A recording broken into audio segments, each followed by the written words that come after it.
Je suis moi, et toi, tais-toi.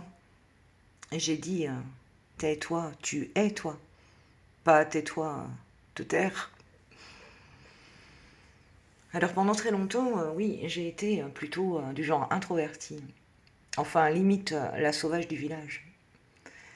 Tu sais, celle qui observe, dit peu, prend sur elle, évite de déranger et préfère parfois rentrer dans sa grotte plutôt que risquer de marcher sur les pieds de quelqu'un. Et puis, la vie, étant cette délicate petite chose pleine de tact, je me suis pris quelques coups de pelle, et j'imagine que toi aussi. Alors, j'ai appris peu à peu à parler, à dire, à prendre ma place, à ne plus ravaler systématiquement ce qui me traversait. Formidable. Oui. Sauf qu'à force de passer d'un côté à l'autre du balancier, la sauvage du village laisse parfois place à l'éléphant qui rentre en camion-benne dans un magasin de porcelaine. Alors bon, il est peut-être quand même possible de parler d'équilibre. Parce qu'à force d'entendre partout, sois toi-même, bah oui, ça me semble évident. Et ceci dit, j'ai l'impression qu'il manque une petite ligne pour nuancer en bas du contrat. Sois toi-même tant que ta façon d'être ne vient pas trop chatouiller la mienne. Parce que si t'es réservé, faudrait t'affirmer. Si tu t'affirmes, oula, t'es un peu cash là quand même. Si tu réfléchis beaucoup, tu te prends trop la tête. Si tu fonces, tu devrais réfléchir avant d'agir. Si t'es sensible, faut t'endurcir. Et si tu t'endurcis, t'as changé. T'es moins doux, douce. Faudrait savoir, quand même. Et puis, il y a cette autre phrase qu'on entend beaucoup. Nous sommes tous un. Bon, sur le principe, moi, ça me va plutôt bien. Sauf que un ne veut pas dire pareil. Une forêt peut être une forêt sans que tous les arbres soient le même arbre. Et heureusement, hein, parce qu'une forêt composée de 3 milliards de sapins clonés au garde à vous, hein, j'aime autant te dire que ça manquerait quand même sacrément de fantaisie. Hein. Alors peut-être que nous sommes un, mais un avec nos caractères, nos histoires, nos sensibilités, nos contradictions, nos aspérités, nos façons d'aimer, nos façons de nous protéger, nos grandes qualités et nos petits travers franchement casse-bonbons. Un en étant chacun, chacune, unique en son genre. Et finalement, le problème, entre guillemets, avec les autres, c'est qu'ils sont autres.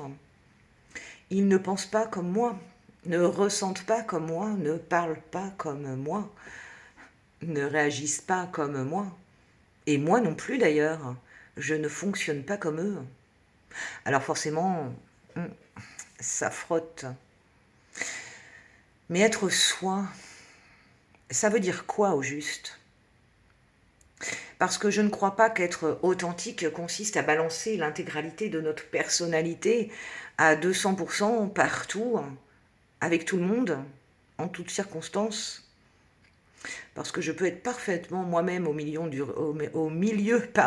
rayon fruits et légumes sans éprouver le besoin d'y faire un salto arrière parce que ça m'a traversé l'esprit entre les bananes et les courgettes. Enfin, je peux, hein, mais je suis pas obligée non plus. Ça ne veut pas dire que je porte un masque. Ça veut simplement dire que j'ai encore vaguement conscience qu'il existe autour de moi d'autres représentants de l'espèce humaine. Et surtout parce qu'il est possible d'être soi avec des nuances. Et puis, il y a ces personnes, celles auprès desquelles, sans même vraiment s'en rendre compte, tu baisses la garde. Tu dis la connerie qui te traverse. Tu ris trop fort. Tu racontes le truc pas très glorieux.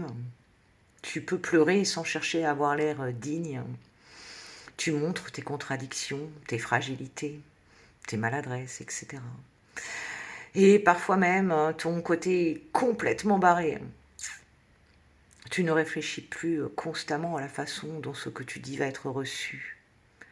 Tu ne passes plus ta personnalité au contrôle technique avant de la laisser sortir. Et toi-même, parfois, tu es bousculé de réaliser ça. Tu es là. Tu es bien. Tu es toi, entier, entière. Et je trouve qu'il y a quelque chose de sacrément précieux là-dedans. Parce que s'autoriser à être vraiment soi avec quelqu'un, c'est peut-être aussi une immense marque de confiance. Une façon silencieuse de lui dire « Avec toi, je me sens suffisamment en sécurité pour ne pas me surveiller en permanence. » Et finalement, qu'est-ce que j'en fais de ça? Qu'est-ce que je fais lorsque quelqu'un m'offre cette version de lui? Est-ce que je l'accueille? Ou est-ce que je sors immédiatement la caisse à outils pour commencer à raboter tout ce qui dépasse? Ou est-ce que je prends mes jambes à mon cou? Ou je ne sais quoi d'autre? Et surtout, est-ce que j'aime réellement l'autre? Ou est-ce que j'aime surtout la version de lui qui ne me dérange pas? Parce que là, ça change quand même un peu la question. T'en penses quoi, toi? Puis, il y a l'autre versant. Accepter que tu sois toi ne m'oblige pas à tout accepter de toi. Parce qu'entre vouloir te changer pour que tu me conviennes mieux et me trahir moi-même en supportant ce qui ne me convient pas, il y a peut-être juste un endroit où chacun peut rester lui-même. Parce que oui, tu peux être toi et parfois me gonfler royalement. Et moi, je peux être moi. Et parfois te donner une furieuse envie de me garer avec mon camion-ben au fond du parking. Nobody is perfect.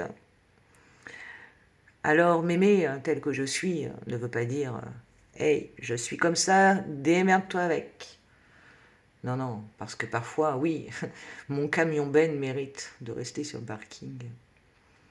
Je peux reconnaître que j'ai blessé, m'excuser, me remettre en question, apprendre, arrondir un angle sans me raboter entièrement, m'ajuster sans me renier.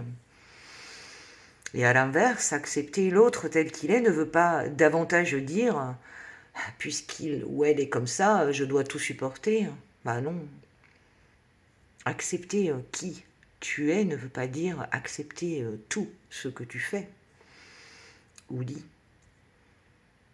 Je peux comprendre ta façon d'être sans l'aimer. Je peux respecter qui tu es sans avoir envie de partager mon quotidien avec toi. Je peux t'aimer profondément et trouver certains de tes travers franchement pénibles. Et tu as exactement le même droit avec moi. Parce que parfois, personne n'a tort. C'est en fait ne pas se convenir, tout simplement. Ou pas aujourd'hui. Ou pas de cette façon-là. Ou pas d'aussi près. Et c'est ok, tout va bien.